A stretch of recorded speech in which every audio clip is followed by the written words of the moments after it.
I actually do want to do the first 5 I had planned, which relates to the elections that were held in the UK last week on Thursday.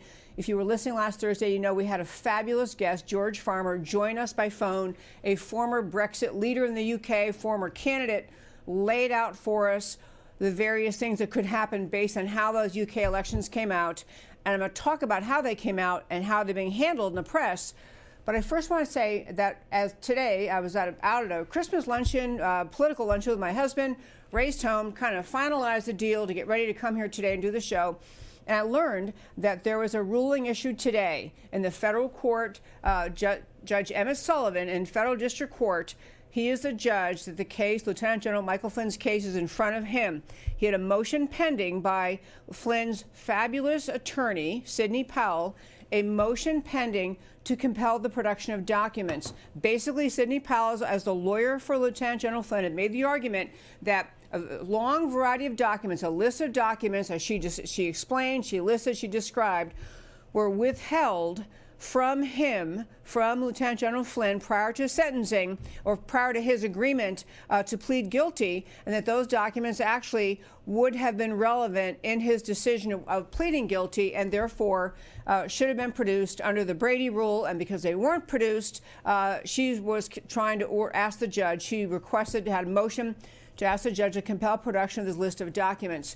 The stunning ruling out of that federal district court today by Judge Emmett Sullivan, federal district court judge, was that basically denied the motion by Sidney Powell, denied the motion, Lieutenant General Michael Flynn's lawyer's motion to request production of those documents, which the Flynn team, were arguing were wrongly withheld by the prosecutors and would have indeed potentially impacted the decision by the then lawyers for Flynn to enter a guilty plea. So it is a huge setback for Lieutenant General Michael Flynn for that case. And so I literally, running out the door, heard this.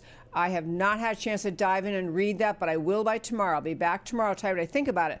I will tell you that on the one hand, clearly bad news for Lieutenant General Michael Flynn, and honestly kind of a shocking, surprising ruling.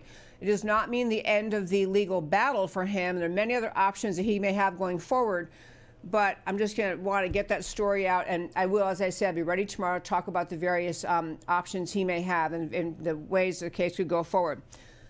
What I really want to do today, in the first 5 I'll do now, is this. Last week's elections in the UK were this, national elections. They were electing 650 members of parliament, the entire lower house, the House of Commons. Every single House of Commons seat was up. So it's basically a battle. They have more than 2 political parties in the UK, basically a battle in every single, to analogize to America, like a congressional district. Every single district in the UK had elections to choose their member of the House of Commons.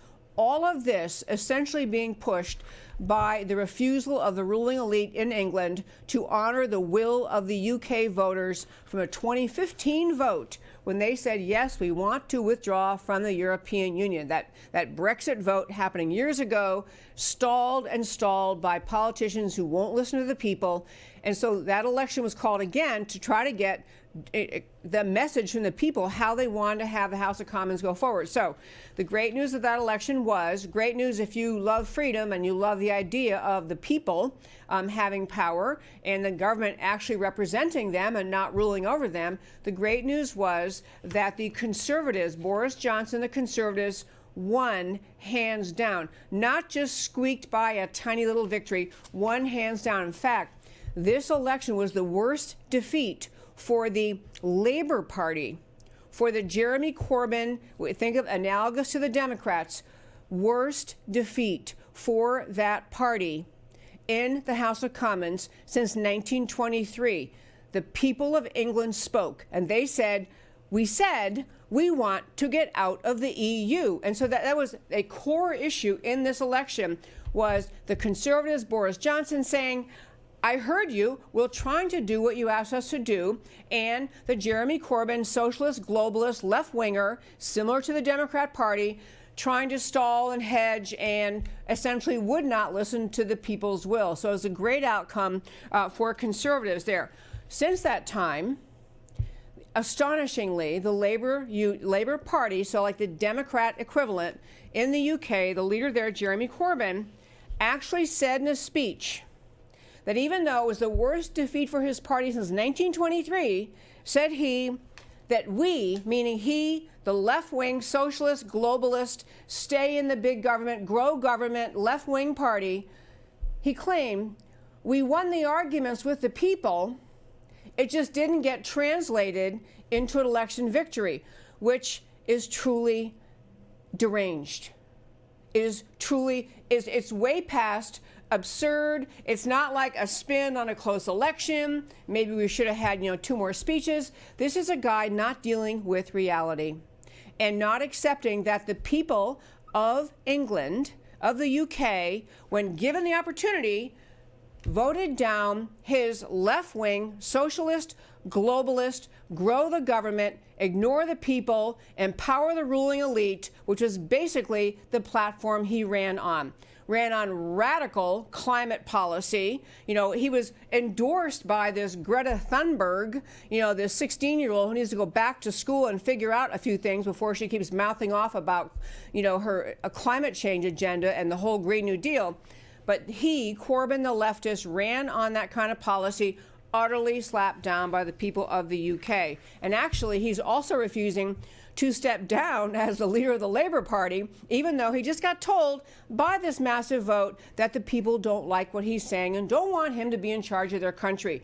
Right after the election, leaders of the Labour Party said, hey, probably time for Jeremy Corbyn to step down. You'll get a new leader out there. No way. He's sticking with it. And this is kind of, as I wrap up this first 5, this is kind of the mindset of the leftist in this world. They believe what they believe. They do not care what the people think. They think their role in taking the reins of government and taking charge of government is to impose their will on the people because they know better.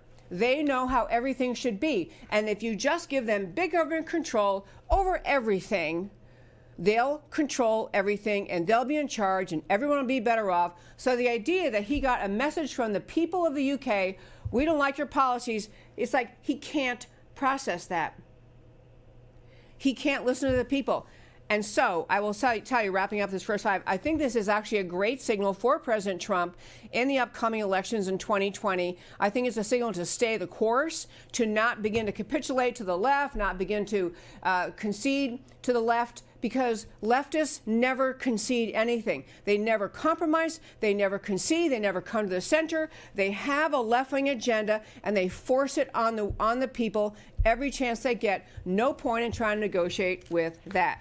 And that, my friends, is today's first 5.